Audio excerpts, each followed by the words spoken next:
আসসালামু আলাইকুম বন্ধুরা, আজ ফের আমি চলে এলাম আজ নতুন ভিডিও নিয়ে। তো দেখুন, আজ আমরা বানাতে যাচ্ছি চিংড়ি মাছ দিয়ে বরবটি রান্না।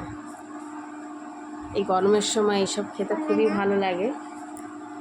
তো আমি চিংড়ি মাছটা প্রথমে নুন আর হলুদ দিয়ে জাল করে নিয়েছি। ছোট চিংড়ি মাছ নিয়েছি, আজ বড় চিংড়ি মাছ নিইনি, ছোট চিংড়ি মাছ নিয়েছি। তো পুরো রান্নাটা প্রেশার কুকারে আর সরষের তেলের উপরে রান্নাটা হবে। তাই সরষের তেলেতে প্রেশার কুকারে সরষের তেল দিয়ে পেঁয়াজ দিয়ে দিয়েছি। তো পেঁয়াজটা একটু নাড়াচাড়া করে লাল করে নেব।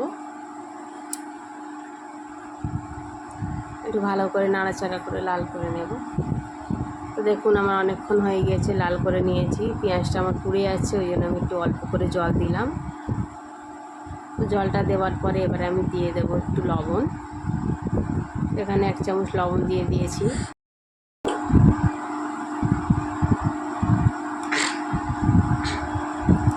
তো আমি নাড়াচাড়া করে নিচ্ছি। প্রতিটা মশলা দিয়ে একবার করে লঙ্কার গুঁড়ো দিয়ে দিলাম। প্রতিটা মশলা আমি বারবার বলি, প্রতিটা মশলা যখনই দেবেন একবার করে দেবেন, একবার করে নাড়িয়ে নেবেন, না হলে মশলাটা পুড়ে যাবে। তো আমি লঙ্কাটা নুনটা দিয়ে ভালো করে নেড়ে নিয়েছি। এবার আমি হলুদ গুঁড়ো দিয়ে দিচ্ছি। হলুদ গুঁড়ো 1 চামচ দিয়ে দিলাম। হলুদ গুঁড়ো, ধনিয়া গুঁড়া দিয়ে দেব। 1/2 চামচ ধনিয়া গুঁড়া দিয়ে দিলাম। সব থেকে প্রথম কথা, আমার ভিডিওগুলো যারাই দেখেন বন্ধুবান্ধবরা সবাই দেখুন, আমার রান্নায় কিন্তু আমি কোনো রিফাইন তেল ইউজ করি না। আমি পুরো রান্নাটা সরষের তেলের উপরেই করি। সরষের তেলে রান্না করলে খুবই টেস্টি হয়।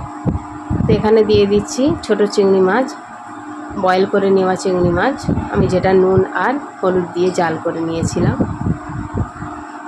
তো দেখুন, আমরা বয়েল চিংড়ি মাছ দিয়ে দিয়েছি। মশলাটা কষিয়ে নিয়ে তার উপরে চিংড়ি মাছটা দিলাম।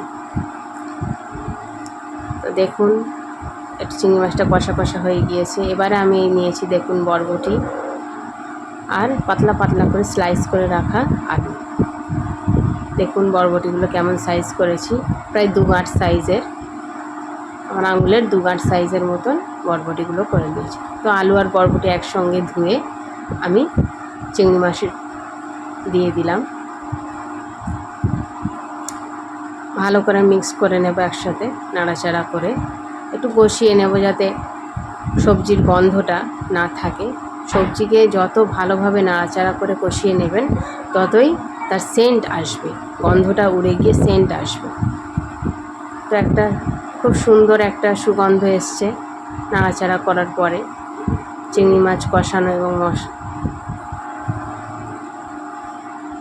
তো দেখুন, আমি এখানে প্রায় অনেকক্ষণই সবজিটার সাথে চিংড়ি মাছকে কষিয়ে নিয়েছি ভালোভাবে।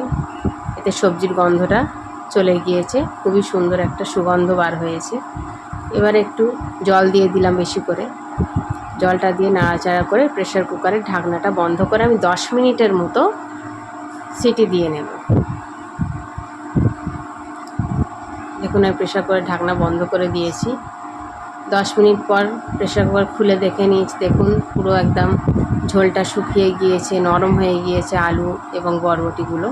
তা আমি দেখুন এইভাবে এই রকম পাতিলে আমি ঢেলে নিয়েছি। প্রেশার কুকার থেকে আমি ট্রান্সফার করে নিয়েছি পাতিলেতে। তো দেখুন, প্রেশার কুকার বাকি যেসব ওগুলো লেগেছিল তরকারিটা আমি সব একসাথে ঢেলে নিলাম।